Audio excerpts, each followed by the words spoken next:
The summer solstice is one of the few things that people outside of the Druid community probably know Druids for. Because Druids are well known for dressing in white robes and going to Stonehenge or one of the various stone monuments throughout England at this particular time of year. The summer solstice has always been a primary focus since the rebirth of Druidry in the 16 and 1700s. We're about a week out from this year's summer solstice, and you know what that means. It's time to start prepping for our summer solstice activities. So let's talk about getting ready for the summer solstice today as we walk together down Creation's paths.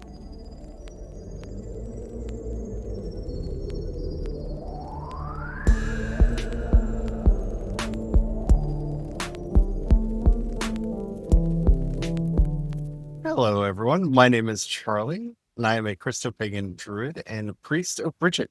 Hello, everyone. My name is Brian. I'm a Christopagan Druid and sous chef to the Dagda. Today, we're going to be talking about the summer solstice, what it means to celebrate it, and things you might want to do to prepare for this holiday. I'm not one who connects well to the solar holidays. I connect very strongly to the lunar ones. From my reading of Druidry, I think Ross Nichols would say that I'm a witch more than a druid, because he tends to say that witches tend to align more with the moon and druids more to the sun. That might be a correct way to look at me, but the summer solstice is one of my favorites and has one of the few rituals that I have done for the longest time. If you haven't already, don't forget to like, subscribe, follow, whatever the terminology happens to be on the app you're listening to us on. We do 5 original Christopagan and Druid episodes Monday through Friday. And you don't want to miss a thing because we've got a lot of stuff coming up.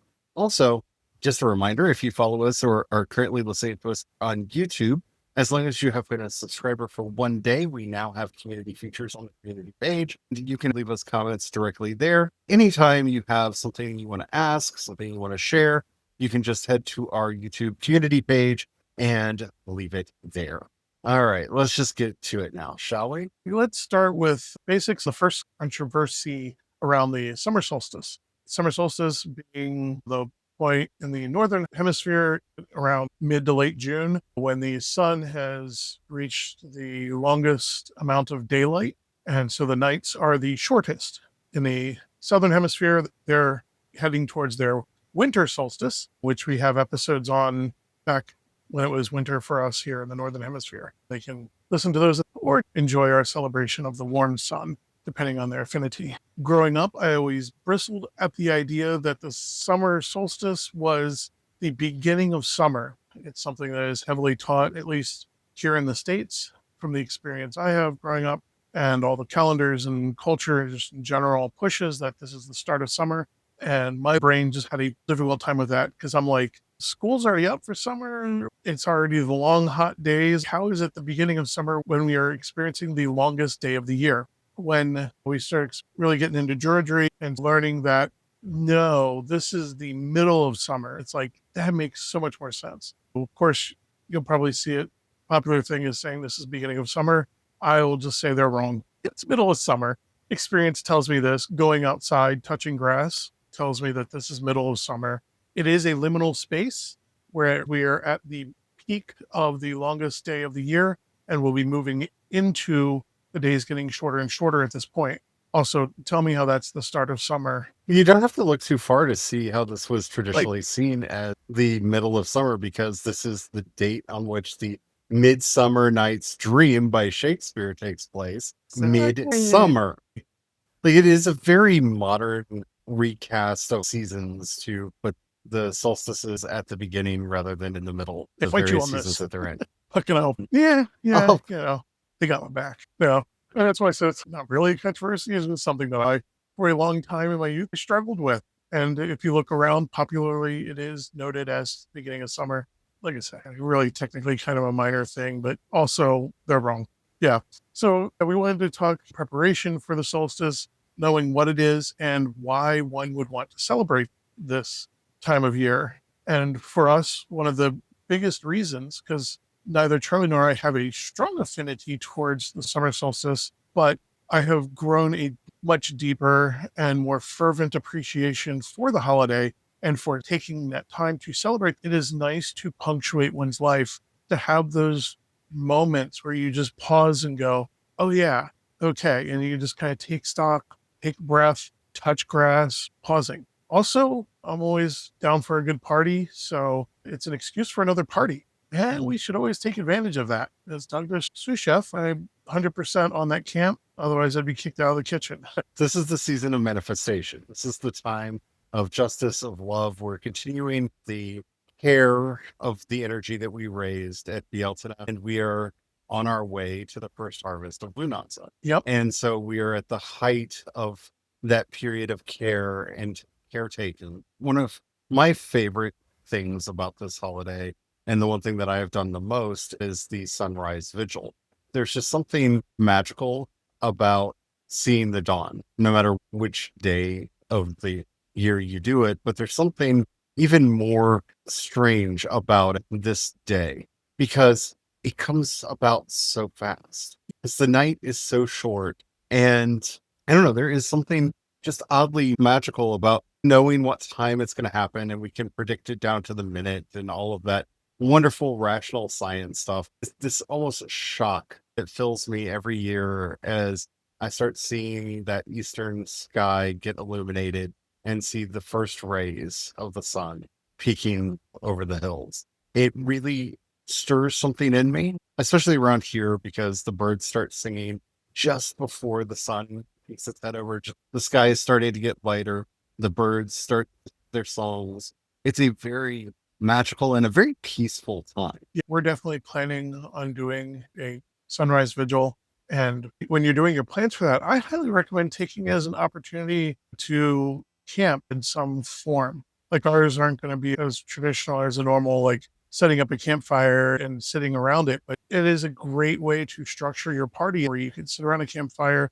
It's kind of like a junior Beltane in a way. We're still in that season. So you can do, it's like a second smaller Beltane festival that you could have where the community can come together, hang out around a campfire, tell stories, take stock of how the growth has gone this season so far, share tips on things that could be done to help ensure a more bountiful first harvest and harvest later in this season and in the year when we get to that point. And then, of course, staying up, having that little party and that celebration time, you can center the ritual, the party around that first ray of sun and the birds enjoying that whole atmosphere, wrapping it up after sunrise. For myself, I've got to get a stone that we can put our vessel for doing the fire. That's some of the things to be in preparation for the solstice that you may wish to do for yourself or with your community as well. To me, the one thing that stands out the most when it comes to the summer solstice is the simple phrase from the book of Druidry where Ross Nichols says, like, this is the season of hospitality, of bringing people in and sharing what you have. Given the times you're currently living through, there's something almost more magical about the idea of hospitality now than at any other point in my life, because of the many virtues we have lost throughout my lifetime, hospitality may be chief among them. And that hurts me more than a lot of the others, because I remember growing up in a country and in a culture that was much more welcoming, that liked to greet people with smiles. Prejudice did exist in all of the forms you're probably thinking of: racism, sexism, homophobia, and whatnot. There was still this spirit that you greeted strangers with a smile, welcomed people, and took care of guests. That was very much a part of the culture that I grew up with. To see the world as it is now, where we have traded that in for so much division, skepticism, and fear of strangers and the other, and added so many purity tests. Are you exactly like I am? Or do you believe exactly what I believe? Are you really on my team? I'm not saying it's not important to have standards. I get it. If somebody shows up wearing a certain red hat, they would probably be asked to leave because they are threatening people through the symbolism. There are certain symbols that are just hostile threats in their very existence. I think in the world that I grew up in, I don't think people would have worn that hat to a general event. Do you know what I'm saying? Like, I'm sure there were people of all kinds of beliefs that I would and would not have agreed with throughout my youth and early adulthood, but community celebrations were community celebrations, and the emphasis was not as personal and isolating. Yeah. And I think that's why the idea of hospitality, like when I was rereading stuff to get ready for this episode and I saw that in the book of Druidry, it just jumped out to me that of all of the things that we need to bring back into our modern culture, hospitality really is up there on the list of things to bring up. I think that's something that we try to reiterate to everyone. When you're structuring your beliefs, there are those core beliefs. You're definitely not in the community if you don't have those core beliefs, but there are very few of those. Most of the rest of them, there are degrees to those beliefs.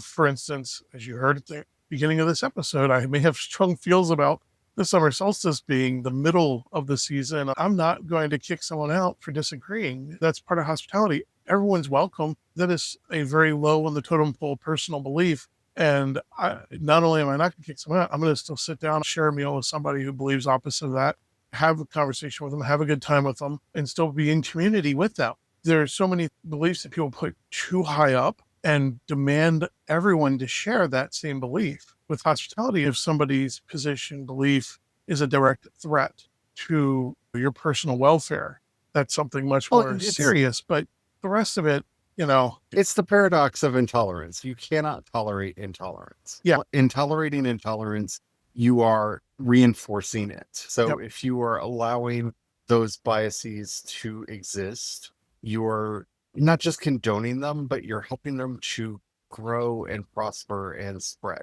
And yeah, that's really where would draw the line. When I'm thinking of what to do for this upcoming solstice celebration, yeah, I'm thinking about the dancing. Yeah, I'm thinking about how this holiday is so associated with various forms of body prayer and embodied prayer. I'm stuck on this idea of hospitality and how we can, even if it's just in ourselves, if we're celebrating alone, bring forward and accentuate this idea of hospitality within ourselves and help ourselves understand that we need to be about helping those less fortunate than us, those who are different from us, those who are in most need of coming together, joy in celebration, in peace, all of the things that we need to do. Because that is at the heart of things what we are doing with this celebration, what we are trying to do with the summer solstice and as part of the celebration thereof. As we often talk about when it comes to these holidays, these festivals of the sun, we talk a lot about how we need to be thinking for ourselves what we want to do and how this connects with us. Because while there are traditions that have come and gone over the years, there are also new traditions that we can and should be making for ourselves. And that really is something that while we're doing our prep, we should be asking, what do we want this holiday to be? Because as we've been quoting a lot this year, my Star Cards quote about Christmas, what does it matter to me if 2,000 years ago a child was born in Bethlehem if he is not born again to me today?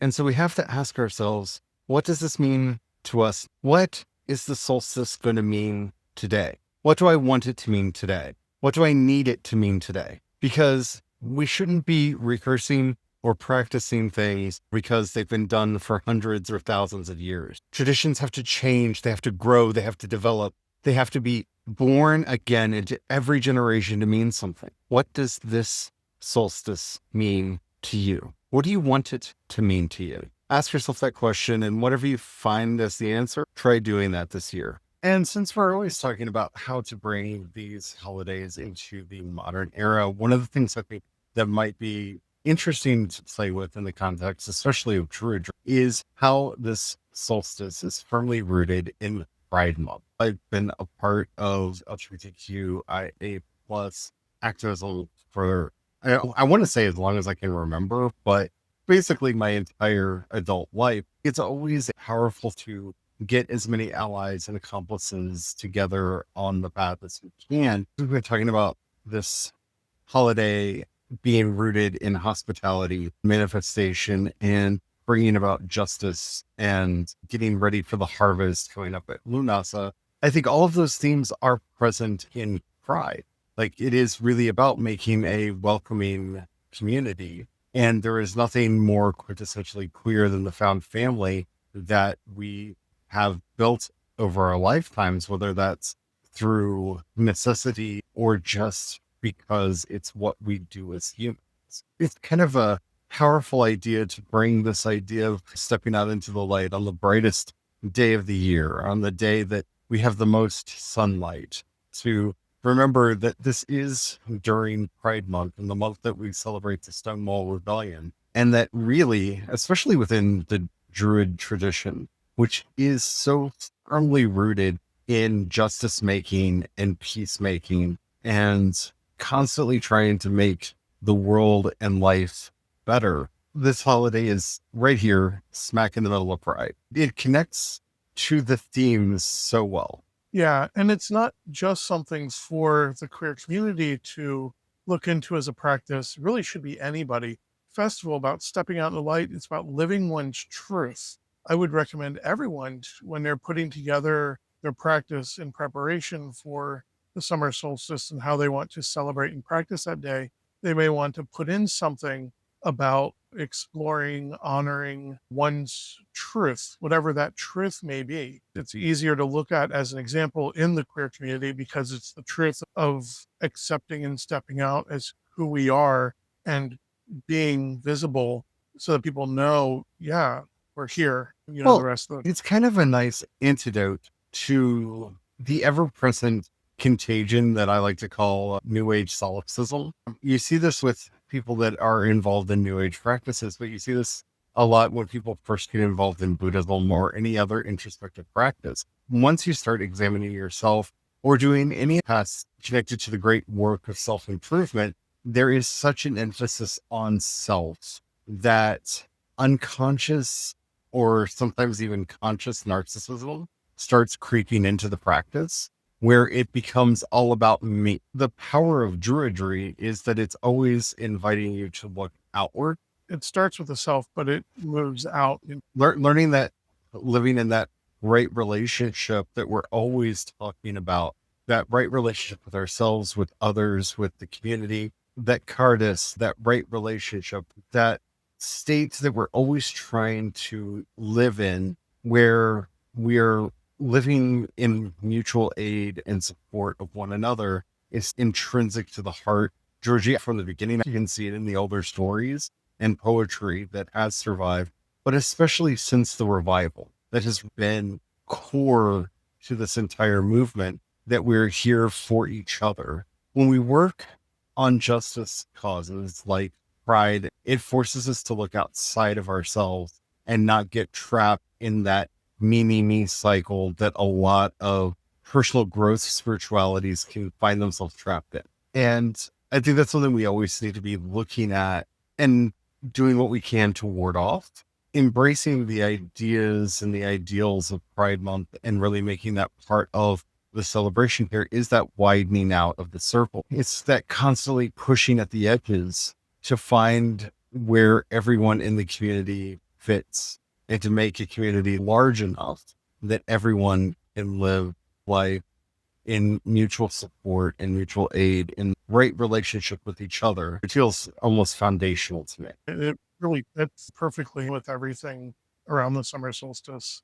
I was just thinking, those of you that are planning something and you want to really go, I guess the phrase is whole hog this year with it, if you really want to go all out with a ritual practice, you could actually structure like a 8 or a 10-hour that basically would start with the gathering either yourself or if it's yourself plus others around the campfire. You'd have the beginning of it, establishing the sacred space, lighting the campfire, and then body prayer. basically where you use music, maybe music plus dance, to express yourselves, celebrate the solstice, and then you alternate between various practices and meditations that allow you to explore your truths and maybe even conversations with the community that's there. If you want to have it more open, it would be a more intimate exercise with the community because you're exploring truths about yourself. So you could have exercise where you discuss various things and discuss it throughout the course of the night. You alternate between these different practices. So you celebrate that moment of silence just before sunrise, welcome in the sun,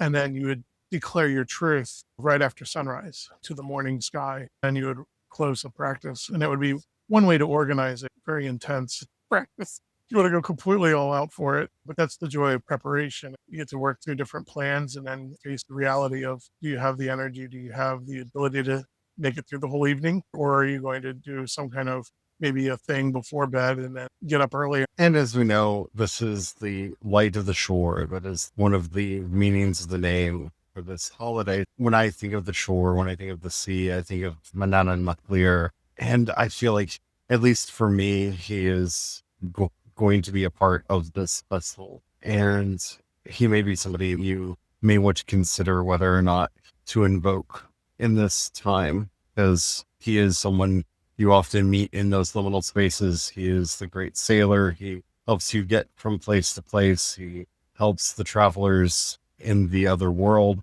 get from island to island. If you do not have a relationship with Manannán and MacLir, this might be that time to, wanted to say attract his attention, but I feel like I have this joke in my head, like Manannán is all, and so I don't know that it's not necessarily attracting his attention. Starting that right relationship with him, interesting time to do that. Yeah, it's more of introducing yourself, not in the sense that they don't know anything about you, but is in more of just common courtesy and building right relationship. You have to start by saying hi. Whether the person across the room that you're introducing yourself to knows everything about you or not, still got to start with saying hi. So I'd love to know what your thoughts are about all of this. How are you going to be celebrating the upcoming solstice? Are you planning anything? You can let us know in the comments. If you're listening to us on YouTube, Spotify, or CreationsPaths.com, you can leave a comment right there. If you're listening to us anywhere else, even if they say you can leave a comment, they don't notify us, so we won't know. But you can leave a comment there anyway, because engagement is magic. And then head over to CreationsPaths.com, click on chat, and you can leave a message there, and we will see it, and we will be able to get back to you. While you're there, if you happen to have a few dollars, you can pass our way. We offer monthly and annual memberships. You can also support us on Patreon and Ko-fi. I am CE Dorset on both, and you can support us using the Cash App hashtag CreationsPaths. Thank you to everybody who does that. We are ever so grateful. Thank you so much. You all really do help us keep the lights on, keep a roof over our head, and food on our table. If we've ever said anything that's helped you out, please share it with others. That helps us out more than you know. And as we're heading out today, Manannán and MacLir, the great sailor, the one whose horse can stride across the top of the waves at the speed of the winds, the great guide who marshals us through the other world and finds all of the new lands that are out there just waiting discovery. Help us as we prepare for the solstice and entering the strange and delightful land of Midsummer, so that we may be ready for all that will manifest, for all the causes that we need to work for justice. Amen. Amen.